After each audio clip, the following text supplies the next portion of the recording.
Bonjour à tous. Il faut s'attendre à quelques perturbations. Les professeurs se mobilisent aujourd'hui à l'appel des syndicats pour dénoncer les suppressions de postes dans l'éducation nationale.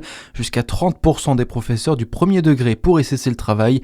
Dans l'académie de Besançon, 53 postes sont menacés. Et en cette journée de mobilisation, non à la fermeture d'une classe à l'école Jules Ferry à Champagnole dans le Jura. C'est le cri du cœur des parents d'élèves de l'établissement qui ont lancé une pétition pour s'opposer au projet de fermeture d'une 5e classe à la rentrée prochaine. Une décision aux multiples incidences pour les élèves comme pour les enseignants, Lina Sidi Moussa. Oui, la suppression de cette classe ferait logiquement gonfler de fait le nombre d'élèves par classe pour compenser la perte de cet effectif.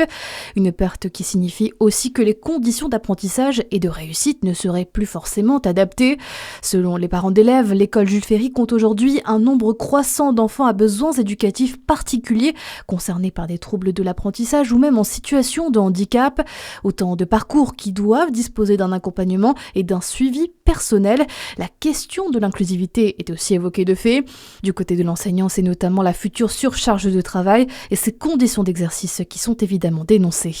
Les parents d'élèves demandent à l'Éducation nationale de renoncer à ce projet de fermeture et de préserver les moyens alloués à l'école. Pour l'heure, la pétition a recueilli près de 300 signatures. 1 800 000, c'est le nombre de grenouilles rousses sauvages capturées chaque année par les ranaculteurs en Bourgogne-Franche-Comté. Alerte de la LPO et de France Nature Environnement. Ces deux organismes demandent la réalisation d'une étude scientifique ambitieuse à la hauteur des profits générés par cette pratique. D'après la LPO, les amphibiens sont aujourd'hui la classe de vertébrés la plus menacée au monde. Dans l'actualité aussi, la France demande une réunion d'urgence du Conseil de sécurité de l'ONU.